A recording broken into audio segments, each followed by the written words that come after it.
Negroes is to love them. Georgia planter explained, we know that if we love our horses, we will treat him with well.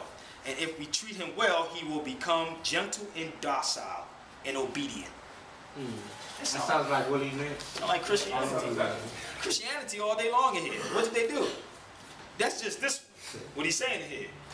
Aren't our people obedient right now? No, we shouldn't fight. No, we got to get along. This is what happened. But when you study the laws back then, they were fighting and killing them Europeans. They were killing them. So I'm going to give you a nice house, a nice car. Don't worry about it. We're going to give you a high degree. We're going to give you a position. Okay. We're going to give you a black president, so-called. So you're okay. You're obedient now. Nobody's asking questions about anything anymore. None. Right? Yeah, but remember that took, you know, as far as, for instance, Willie Lynch, I deal with the 1712, right? And he really branded it into the slave masters, their wives and their children, how to break a slave. So he projected 300 years. 2012 will be 200 years, so all that conditioning is done. Is now manifested. Yes. You know, so it's a period of time when both will, the majority. All right, let me go a little closer. Now this is from the book. Remember I just read 1661, right? I was sitting there reading the book. I never read this book a day in my life.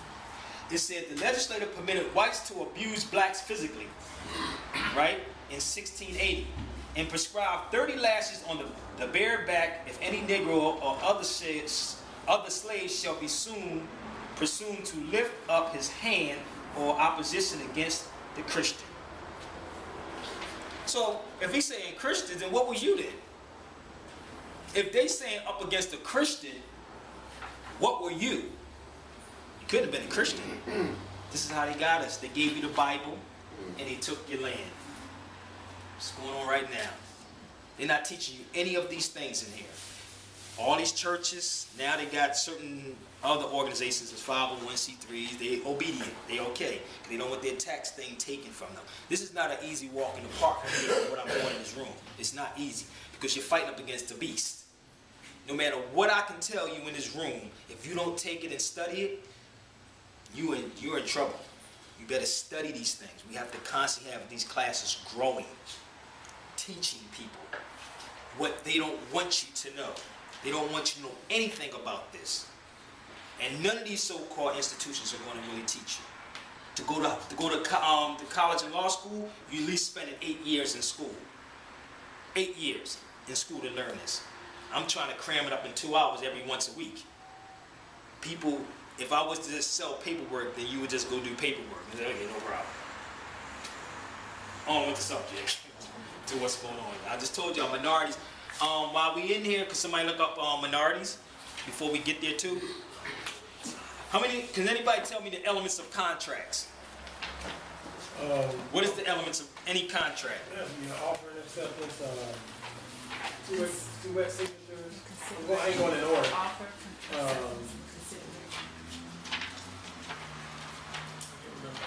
I got it. Consideration and contract. Offer, acceptance, and consideration. Those are the two-way signatures. Yeah, that's the elements of any kind of contract. Actually, it doesn't have to be a signature. This is a contract in this room right now, but y'all sitting in here. If I go to a barber shop and sit down and don't say nothing, and the barber say, yo, the haircut is $50, I gotta pay $50. That is a contract. That's agreement. As soon as you sit in that chair. As soon as you sit in a chair, it's a contract. But the key is that since we are minorities can't enter contracts because they are minors. So how could the mother give consent about anything that she's doing if she's a minority? She can't. She's a minor. She can't do it. No one taught contracts. No one said that Negroes are freed. It said free people in the slave codes. Freed people. So you being free don't mean anything. Are you really free? Then if you're free, why you acting like property? People don't get it. Okay, well, let me ask you to shoot your observation on this. Just recently, Governor Brown signed the bill that the state legislature had passed to accept children under 12 or 12 and older to not have to give consent, or get consent from their parents to take any vaccination shot, okay? So, yeah, this just passed this week, okay?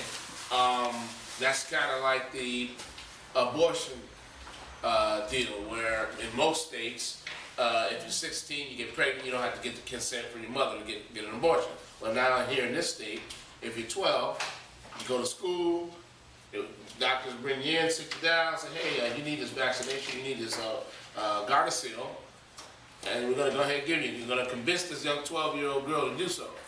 Well, they just passed the bill, legislation to do it. Then why would, if we're slaves, if we're under this,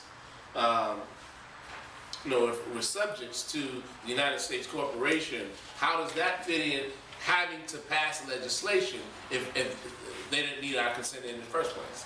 Because listen, if you read the Constitution, it said legislators can make rules and regulations pertaining to what, anybody? The property. Property, right? Okay. There's your answer right there. They can make it. They create it.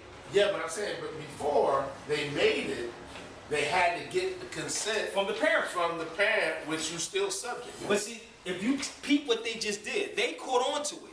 We are in the information age right now, so they created all kinds of things to get away from that now. That's what they're doing. They're creating things to get away. And say, okay, you don't need your consent from your parent. You really, really didn't. For real, for real. Now they're showing you that you didn't. But the way the system works, if anybody ever been in a room, and they call it what do they call it when you get locked up now? Investigation room or something? Interrogation. No, they don't call it interrogation no more. They call it interview room or something like that. They changed the names of things, Right. but it's the same darn thing. Right. It's the same thing they just did there. So now, you in the room. How can I convince you that you killed your wife? Yeah. How can I do it? They're good at what they do. I keep trying to tell y'all, they're good. You can say, well, I know you didn't mean to kill her. I know. They'll say, I know you didn't mean to shoot her, but she looked good. But I know you didn't mean to shoot her. Mind, he never said about shooting her. But he said, yeah, I ain't mean to shoot her. He just told himself. But they got a way of convincing you. Now, mind you, a 12-year-old, It's not easier to do it. it's much easier if you can do an adult that's a minor to trick him to go over there. What do you think they can do with that?